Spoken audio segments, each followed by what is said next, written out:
We're living in a hyperactive period for CPA firm M&A, and chances are you're going to be hearing from firms you've heard about, firms you've never heard about, businesses you didn't realize had an interest in owning CPA firms, businesses that you heard were buying CPA firms, or you may decide to be an acquirer because you're seeing so much CPA firm M&A taking place.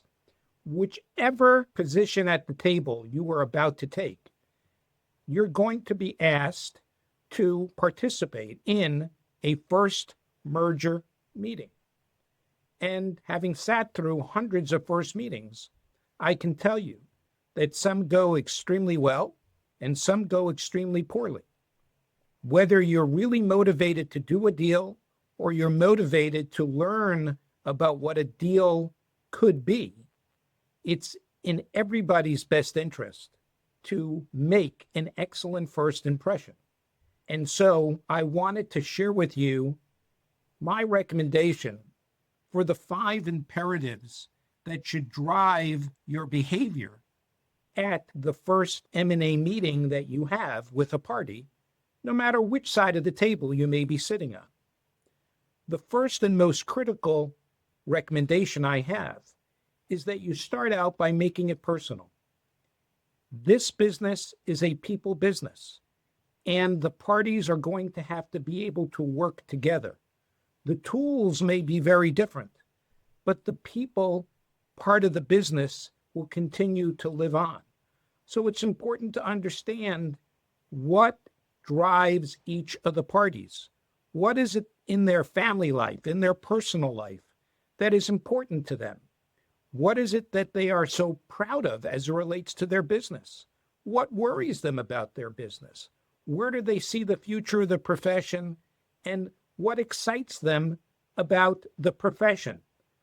The more you understand about each other, the more you'll be able to get a perspective on whether the fit is going to be a solid and long-lasting fit.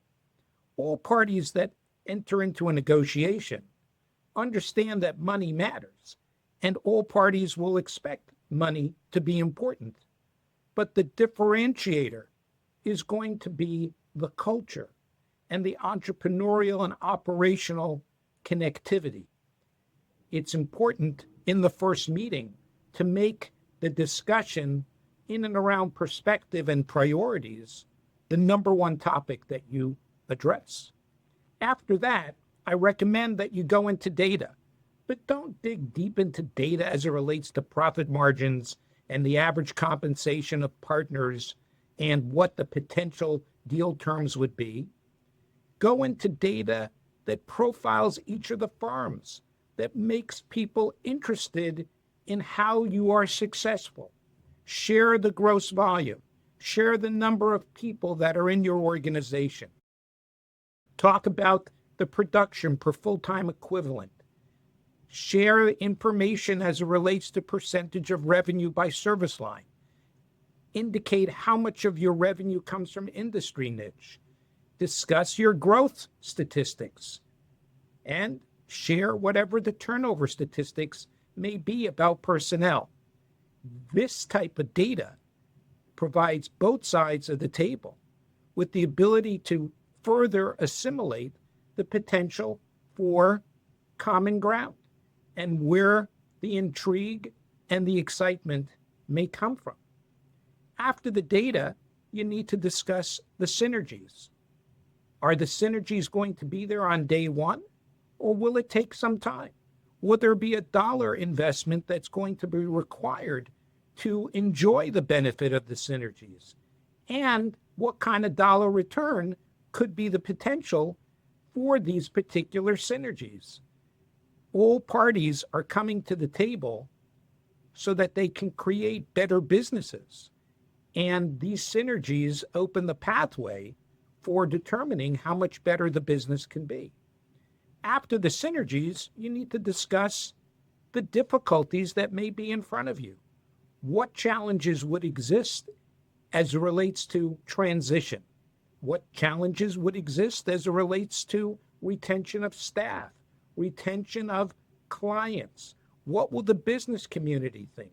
What will the brand be, and how strong will it be, and will it be impacted, and over what period of time, and how will you manage the communication as it relates to that? It's not a conversation about anxiety. Everybody is going to have anxiety, and it's natural. It's a conversation about the challenges and being able to mitigate them so that you can build a better business together. And then finally, you need to address the timing. When do the parties want this transaction to be completed? What would be the launch date? What are the milestones that are to be anticipated, and how long will it take to get there? Presuming that the parties see eye to eye on the timing, and that the profile that each party has taken away is meaningful and exciting, then the parties have left the right impression. That impression being that if the parties wanted to have a second meeting, it would be a natural next step. The purpose of your first meeting is to set things in motion for a second meeting, if that's what you really want.